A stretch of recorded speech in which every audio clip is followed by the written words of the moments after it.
Hello and welcome back to another awesome episode of CSGO News. I hope you guys all enjoy. Now, first off, please avoid the hair today. I have major hat hair. Hope you guys all enjoy this episode. Let's get right into it. And our first huge news story today comes from Fnatic JW, who officially opened his esports gaming store not too long ago. And we actually announced this on CSGO News quite a few weeks ago when he actually tweeted out a picture of the actual store. And it looked way smaller in the pictures. And now with his actual release, it looks way bigger in person. So congrats to JW. He opened up the store in a local strip mall area in his actual hometown in Sweden, which is a smaller hometown. And a lot of people were kind of concerned about this because this is a big step for actual CSGO players and esports players with this kind of investment. You know, we see a lot of CSGO players like his teammate Olofmeister taking sponsorships from Darken or Yogi Yalla, but these sponsorships are way different from actually investing on this side of things and actually investing in his own sports store. So it's kind of a weird thing to take on, and again, a lot of people are worried about if this investment will actually last. So really quick to cover the risk that he's actually going into, like I said before, he's located in a local strip mall in his small town where rent space is actually usually higher in those mall places.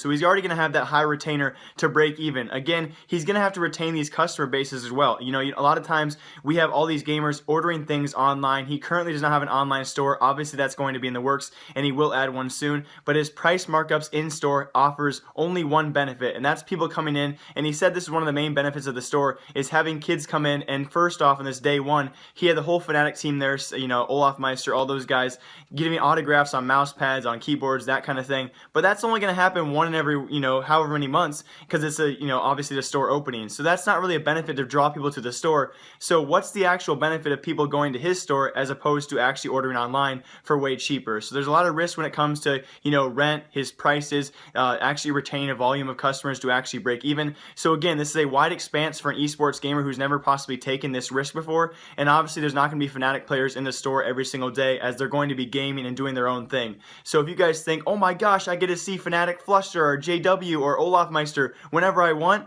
that's not really the case. Obviously, he'll be hiring workers, and now he's going to have people working under him at the store to retain everything he can actually do there. So again, an absolutely huge risk from JW, but you have to respect the move. I mean, this guy is crazy, and they must have enough money to actually do this. So he's been taking care of his money, and again, once again, congrats JW for this huge move. I hope the best for you. Again, I do have my personal doubts, but I hope the best for the store. In other short news, guys, we had CadiaN. As you guys know, the HTC 1v1 Invitationals happened the other weekend, and he lost to the girl professional gamer for Team Secret.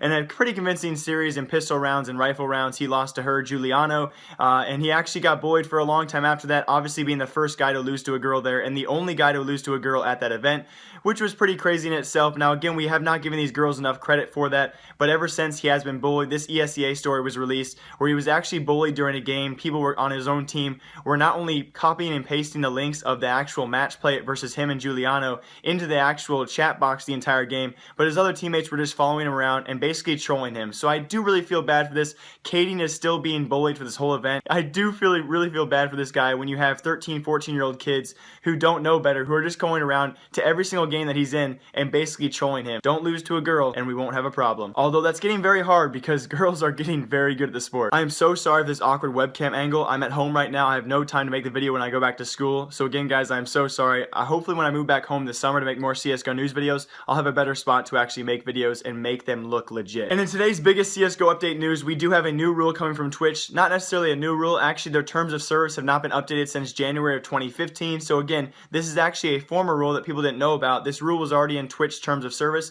and now they're currently going to start enforcing it. And that rule stated that they wanted streamers not to stray away from gameplay or anything having to do with creation on their live stream. So basically saying, if you're going to live stream on our site, don't just sit there on the webcam and do not gamble. So they're actually going to start enforcing this rule, which is a pretty big thing because as you guys know, a majority of CSGO streamers actually do love to gamble. And again, I'm not going to lie, guys, it's a quite entertaining thing to watch. But what they did with this new rule is apparently now there's a time limit. You can no longer gamble for more than 30 minutes of consecutive gameplay time. So you can no longer gamble for more than 30 minutes straight. And in between that, depending on how much time you actually spend gambling, you have to wait that much time to actually restart your gambling. So for instance, what this means, you can gamble for a maximum of 30 minutes straight, but in between that break, you have to actually have gameplay for 30 minutes before you restart another 30 minutes of gambling. So if you were to actually gamble for, let's say, 17 minutes, you'd have to have 17 minutes of gameplay following that to then gamble for another 17 minutes. It's a really kind of hard rule to enforce. And again, the biggest question I have is, how is Twitch going to go around to every single stream between all these platforms, all these video games, and all these streamers,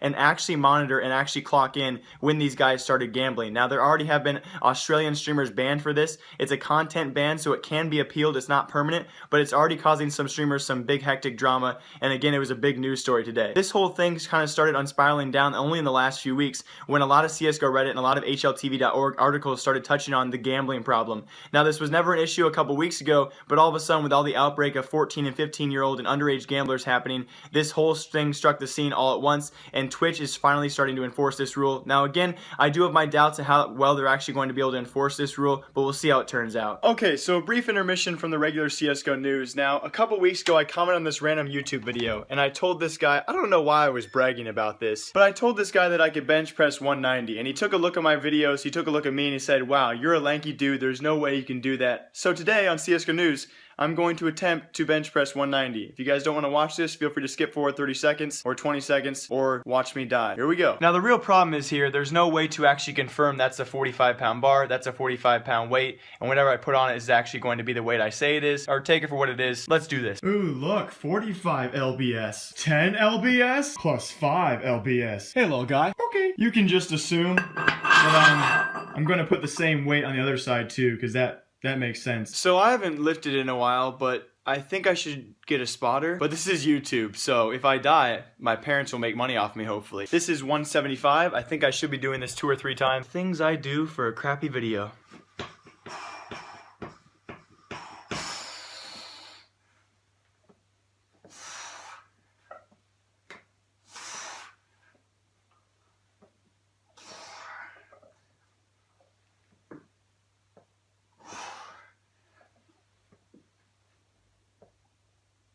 Okay, I did it. Now back to your regular scheduled CSGO news. Hope you all enjoyed. And also another big news on Fnatic. I know I'm touching way too much on Fnatic lately. I'm coming like scarce in phase. It's like CSGO news, Fnatic. I'm sorry about that. I will touch on other things later in this video.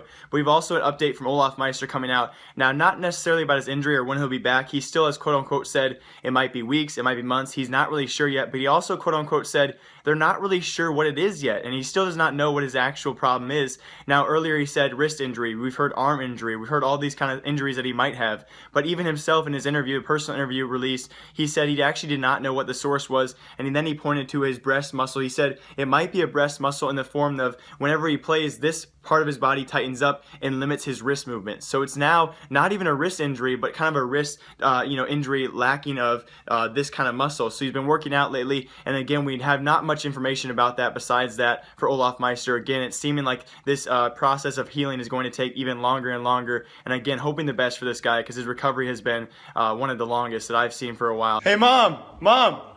Come here real quick. Guess who reminded me of you? Just yesterday at the CEVO Season 9 Finals, guess who was in the stands? There was a grandma there. That is so not fine, Jacob. And I know I told you guys that this video was going to have more CSGO news, but that was honestly just to get you guys to this point of the video. So if you're not ready for a sappy talk face-to-face with me, you guys can click away from the video. Thank you for watching. But this is going to be hopefully a short one-on-one segment. I've tried to do this now 3 or 4 times, and I can't get the right words out.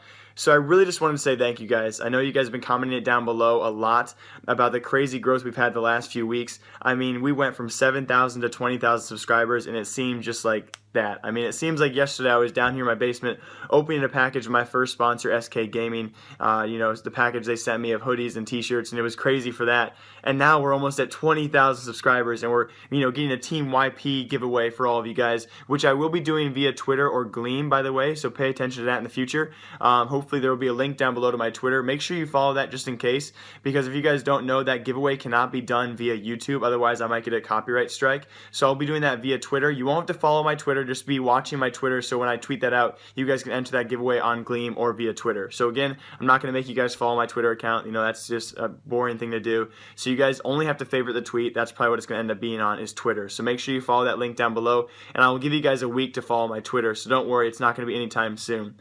But as always, you guys have been amazing to me. I mean, I can't thank you enough for the great support and the critique in the comments. You guys, I read every single comment. I try to reply to as many of them as possible. And reading those comments where it's like, Jake, you're awesome, Jake, you're great, really helps me out. So seriously, from the bottom of my heart, thank you guys so much for watching. As always, I'll see you guys all this week with some great CSGO news. I've already seen some great articles come out, so it's going to be touching on those, and they're going to be great videos. As always, live, love, laugh a lot. Remember, I like you. I'll see you in a couple days in a CSGO news video. Remember, I like you. Goodbye.